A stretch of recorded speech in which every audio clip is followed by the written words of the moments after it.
Since the earliest days of the Roman Republic, the military structure has evolved to ensure that only the most capable would occupy positions of greater responsibility. Among these elite warriors were the Triarii, seasoned soldiers who had already faced countless battles and learned to survive in the chaos of war. Imagine a vast battlefield in the days of ancient Rome. The blazing sun reflects off iron and bronze armor, casting a sharp glare across the horizon. In the air, a thick mixture of dust, sweat, and burning iron hangs over the soldiers. The ground trembles under the weight of studded sandals, while the shrill sound of swords crossing and shields clashing echoes like metallic thunder. From the other side, a fierce enemy approaches, shouting defiance. The front ranks of the Roman legion, composed of the hastati, young men eager for glory but inexperienced in the brutality of war, advance courageously. The initial impact is violent, spears break, bodies fall. The princes, the most robust veterans, advance to sustain the offensive, but the enemy resists. The commander watches everything carefully. He knows that the decisive moment is approaching.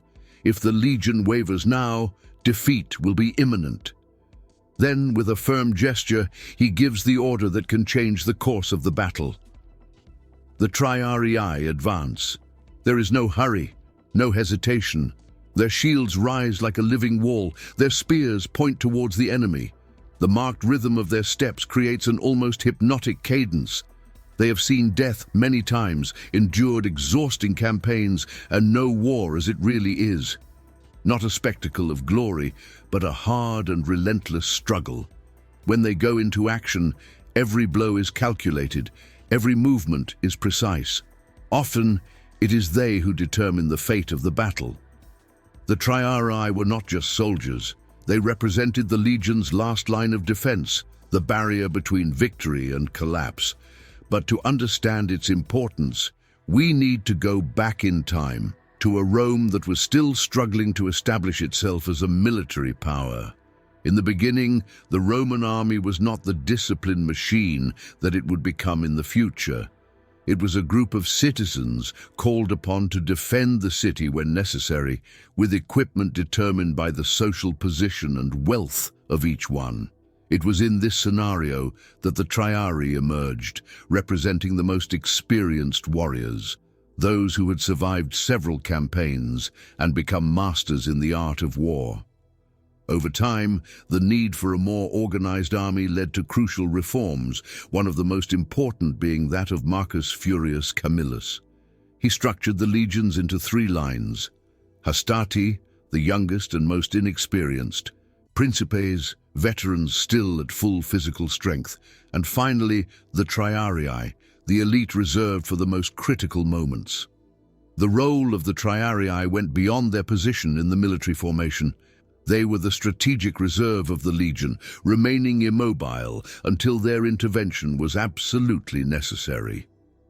While the other soldiers fought, the Triarii watched and studied the battlefield. And when they entered combat, their presence caused a devastating psychological impact. For the Allies, it was a sign that the battle could still be won. For the enemies, it was a warning that Rome had not yet shown its full strength. The importance of the Triarii was so great that the Romans created an expression for desperate moments: res ad triarios rediit, which meant something like, "We have reached the point of depending on the Triarii." This symbolized that if these soldiers were being called upon, the situation was critical. But it also carried another meaning. If the Triarii entered the fight, there was still hope. Now, imagine yourself among these warriors. The weight of the shield presses on your arm. The heat of the metal helmet presses against your head. The smell of blood and dust invades your nostrils. Beside you, veterans with firm eyes and scars marked on their faces advance without hesitation. Each one there has lost friends, has faced implacable enemies, has tasted the bitter taste of war. Now it's your turn. Are you ready to take on the challenge? The Triarii were a fundamental pillar of Rome's military success, but how did this system manage to keep only the most experienced in this strategic position? How did Rome build such an efficient war machine? That's what we're going to find out now. Is there anything that has left an impression on you so far? Share it in the comments. Your opinion is important. The Roman army was not born as a perfectly structured force. At first, it was composed of citizen militias called up to defend Rome whenever necessary. These early soldiers received no formal training and did not have a fixed organization. They were farmers, artisans, and merchants who left their jobs to take up arms when the city was threatened. However, as Rome expanded its borders and faced increasingly organized enemies, the need for a more efficient and permanent army arose. It was then that fundamental reforms completely changed the way Rome waged war. Among these changes, one of the most important was the division of the legions into three lines: the Hastati, the Principes, and the Triarii. The Hastati were the first line of the legion, composed of young soldiers, usually between 17 and 25 years old, inexperienced in real combat. Their faces were marked by the youth and fervor of those who had not yet known the true horror of war. They were equipped with lighter armor, a large rectangular shield, and two throwing spears, known as pila. Their role was to initiate combat, test the enemy's strength, and wear them down before the more experienced lines could enter the fray. They were often the first to fall, sacrificing themselves so that Rome could win. Behind them came the Principes, more experienced soldiers, usually between 25 and 35 years old, who had already survived a few battles. Unlike the Hastati, the Principes wore more resistant mail armor and wielded a short sword, the gladius, designed for close combat. They were trained for prolonged combat, and their entry into battle was strategic.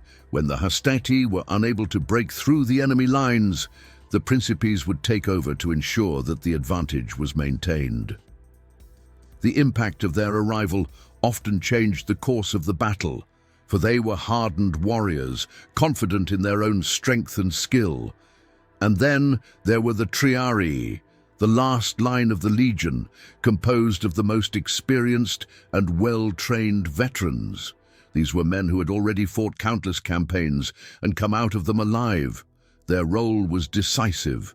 If the front ranks failed, it was up to them to restore order and prevent the legion from being crushed. For the Romans, the Triarii were the guarantee that the legion would never fall without fighting to the last breath. Their equipment reflected their importance. They wore reinforced armor, sturdy shields, and long spears, known as hastai, which allowed them to keep their enemies at bay. Furthermore, their discipline was unmatched. Unlike the Hastati and Principes, who often had to move and adjust their formations in the middle of combat, the Triarii were like an impenetrable wall. They remained immobile until the decisive moment, waiting for the order to advance. This division into three lines was not just a matter of organization, but of ingenious strategy. By allowing soldiers to be deployed according to their experience and stamina, the Romans created a flexible and effective force. But there was something even more impressive: the tactic of replacement. During battle, if one line was losing strength, it could retreat in an organized manner so that the next line could take over the fight. This meant that, unlike many armies of the time, where the front line had to hold out to the last man, the Romans could rotate their troops, keeping them fresher and more resilient throughout the battle.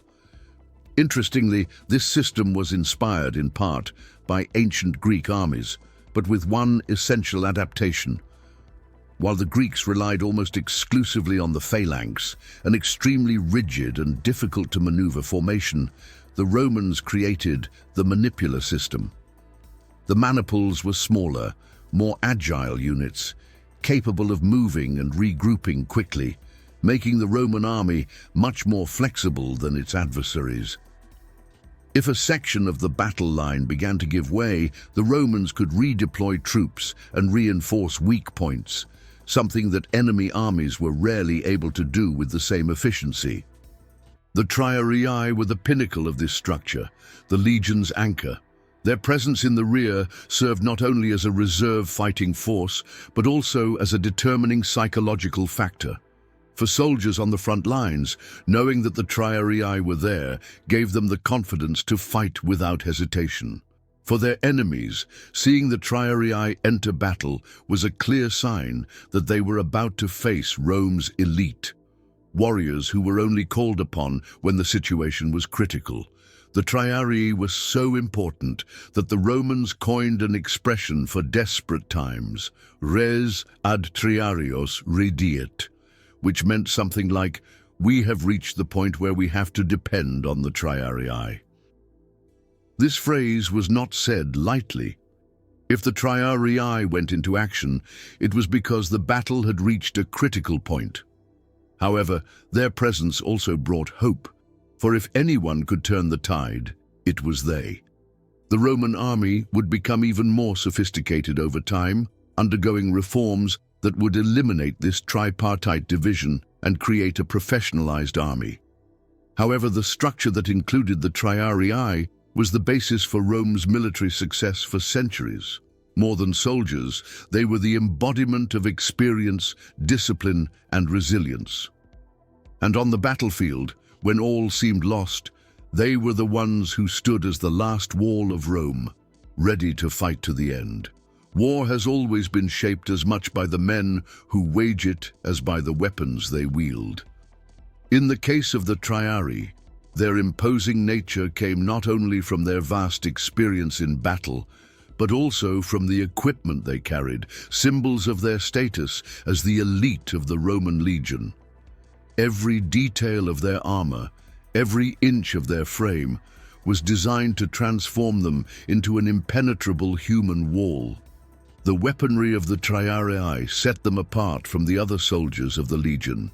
While the Hastati and Principes used the pilum, a short, throwable spear, the Triarii carried the hasta, a long spear approximately 8 feet long. This weapon, designed for close combat rather than throwing, allowed them to keep their enemies at bay, piercing anyone who dared to advance. More than a simple tool of war, the spear represented the last line of defense, the final barrier between defeat and the survival of the legion. But the Triarii did not rely solely on their spears. Alongside them, they wielded the gladius, a short, deadly sword designed for quick, precise strikes. This type of weapon was lethal in close combat, allowing the legion's veterans to counterattack with surgical brutality if the enemy broke through their defensive formation. Complementing this arsenal was the scutum, a large, curved, reinforced shield capable of absorbing the impact of swords, spears, and even arrows. The Roman tactic of alternating attack and defense transformed the shield into a weapon in its own right, used both to block blows and to destabilize opponents with violent charges. The Triarii's armor was superior to that of younger soldiers. Unlike the Hastati, who wore lighter armor, the Triarii wore heavy chainmail, often combined with metal plates to protect their most vulnerable areas. Their ornate helmets, designed to withstand devastating impacts, served not only as protection, but also as a sign of respect and awe. A soldier who wore such gear was not just a warrior, he was a survivor of countless battles, a pillar upon which the legion could rely in its darkest hours. However, even the best war equipment is useless without an effective strategy. The Triarians were much more than armed soldiers. They were masters in the art of war. His role within the legion was clear and crucial, to act as the last line of defense.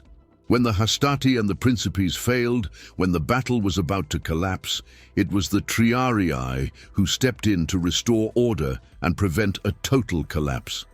One of their most feared formations was the spear barrier. When called to fight, the Triarians lined up shoulder to shoulder with their shields interlocked and their shafts pointing forward, forming a living and deadly wall. This tactic not only stopped the enemy advance, but often forced them to retreat. Against less disciplined armies, the mere presence of the Triarians could turn a promising offensive into a massacre. Now imagine the chaos on the battlefield. The screams of the wounded and the clang of clashing swords echo through the air. The Hastati line is shattered. The princes struggle to contain the enemy advance, but they are retreating. The moment of crisis arrives, and then the call of the Triaries resounds. They advance with firm steps. Their shields rise like an impenetrable wall. Their spears project like a forest of sharp points. The enemy, once filled with confidence, now hesitates. What once seemed like a sure victory turns into a desperate struggle for survival. More than just experienced soldiers, the Triarii were the ultimate expression of Roman discipline. Every man in that formation knew his duty went beyond fighting. He was supposed to maintain the cohesion of the legion, sustain the morale of the troops, and ensure that mistakes made by the front ranks did not become irreversible defeats.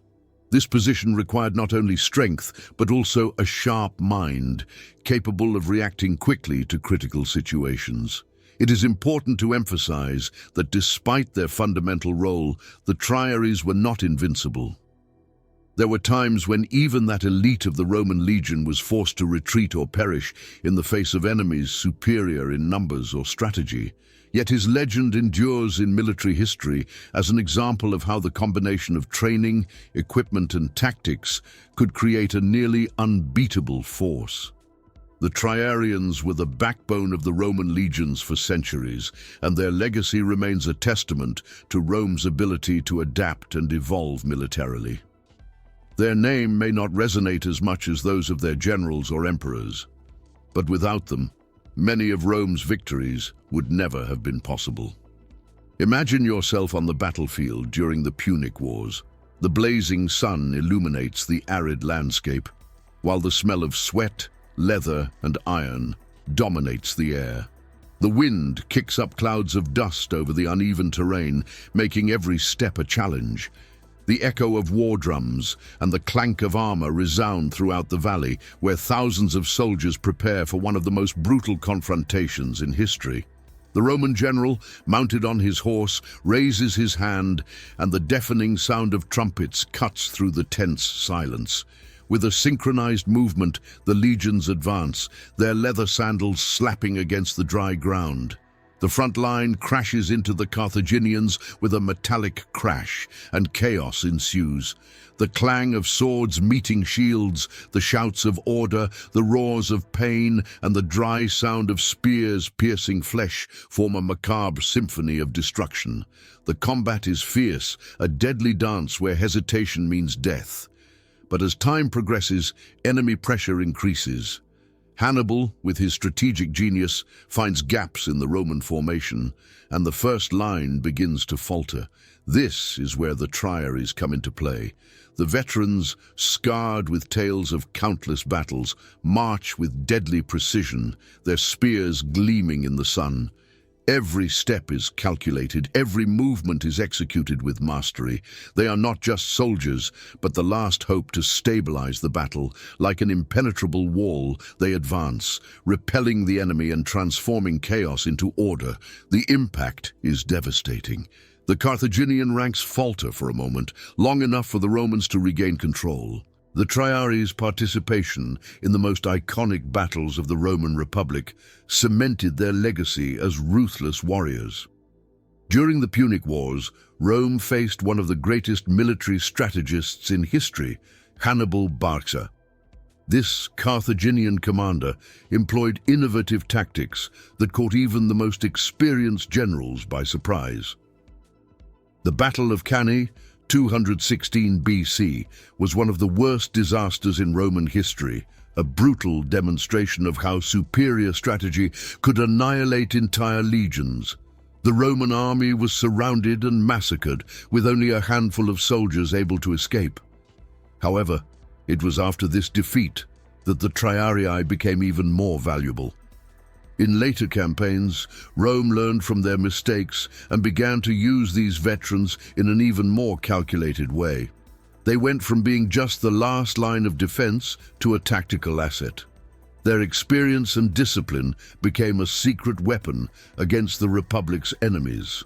A shining example of the essential role of the Triarii occurred at the Battle of the Great Plains, 203 BC. Scipio Africanus, one of the greatest Roman generals, faced the Carthaginian forces with a meticulously calculated plan. He knew that the enemy's brutality could be overcome by discipline and strategy, so he waited patiently for the right moment. When the battle reached its climax, the Triarii were called into action. They advanced with overwhelming momentum, breaking through the enemy's defenses and securing victory. This was not only a military triumph, but definitive proof that Rome had learned to make the most of its most experienced warriors. But if there was one moment when the Triarii proved their worth definitively, it was at the legendary Battle of Zama, 202 BC. After years of fighting Hannibal, Rome finally faced him on a battlefield where the advantage was not on the Carthaginian side.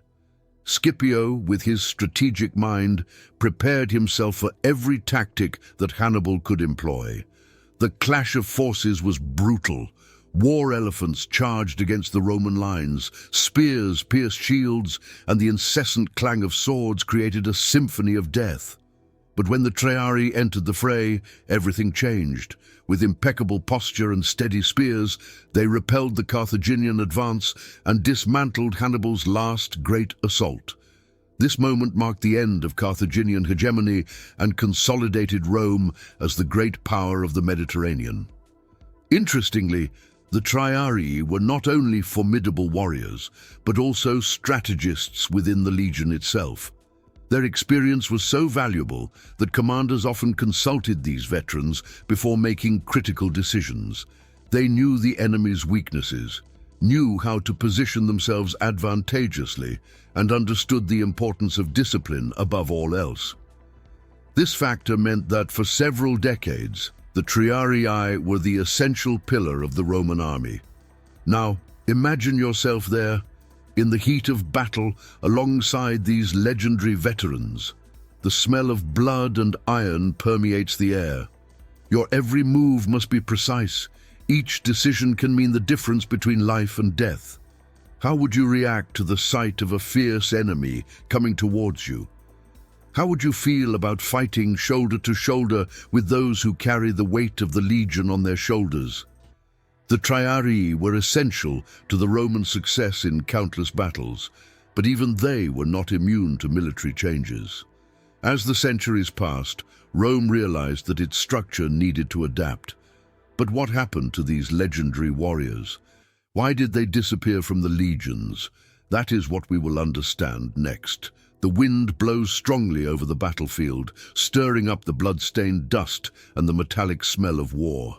Dusk casts a reddish light on the ground, trampled by men and horses, while the echoes of their screams and the clash of iron against iron reverberate through the valley.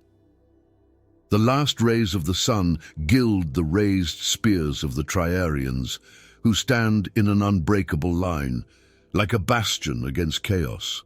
Their armor, stained by sweat and dust, reflects the evening light like bronze statues sculpted by the gods of war. The enemy hesitates. They feel the oppression of that human wall, the weight of a history that has shaped every man there. They know that this is the ultimate test. If they fail to cross that line, defeat will be inevitable. But who were these men who inspired such respect and fear? How could their presence decide the fate of a battle? Throughout the history of Rome, the Triarii were the embodiment of military experience and resilience. Unlike the young and impetuous Hastati, who advanced with blind courage, or the vigorous and ambitious princes eager to prove their worth, the Triarii were the last line of defense. They were the veterans of countless campaigns, men who had faced Gauls, Carthaginians, and Greeks, who had crossed icy rivers and burning deserts, who had seen cities burn and empires crumble. They fought not for fleeting glory, but because they had become the legion's last hope. War had taught them that true courage lay not in charging fearlessly, but in bearing the brunt of combat without flinching. Each Triarius was a bastion of discipline, trained to stand firm while everything around them crumbled. Their long spears, the hasta, were deadly ranged weapons, designed to halt enemy advances before they could get close enough for close combat. They formed a line of iron spikes against which wave after wave of enemies broke to no avail. But the Triarius' strength did not come solely from their weapons or their reinforced armor. It came from their absolute control over fear, from their ability to remain calm when everything around them became a sea of broken spears and screams of pain. When the Hastati and the Principes were forced to retreat, it was the Triarius who held the line, who kept the legion from collapsing completely. It was they who, with their unwavering gazes and unwavering stances, reminded everyone that Rome did not fall easily. As the centuries passed, Rome grew, and its army underwent profound reforms. Military tactics changed, and the manipular model, which divided soldiers into Hastati, Principes, and Triarii, was replaced by a more homogeneous structure, but the essence of the Triarii was never forgotten. Their posture, discipline, and courage continued to serve as a model for future generations of Roman warriors. Even when their names changed, their spirit remained alive in the soul of the legions, inspiring those who would come after them. And now, imagine yourself on the battlefield alongside these veterans. The air is thick with the smell of sweat and blood, and each heartbeat resounds like the distant war drums. You feel the weight of the armor, the hardness of the helmet against your forehead, the scorching heat of the day burning your skin. The enemy is ahead, eyes fixed on you, waiting for your move. The crowd of opposing warriors roars, but you do not waver. The Triarii do not retreat. If you were a legionnaire, would you have the strength to stand firm until the very end? Comment below. Do you imagine yourself as a young and impetuous Hastatus, a veteran prince looking to prove himself, or a Triarius, ready to hold the line at all costs? So that's it. Now you know the importance of the Triarius and how these experienced veterans were the last hope of the Roman legions on the battlefield. But before you leave, stay tuned, because the history of Rome is full of decisive moments like this, and every detail can completely change the way we see the past. If you enjoyed this journey through history and want more epic battles, brilliant strategies and curiosities that few know, now you know. Stay tuned, because there's always more to come. And now tell me, if you were there, would you be a young Hastatus facing his first combat, or a veteran Triarius ready to hold the line? I want to hear your opinion in the comments.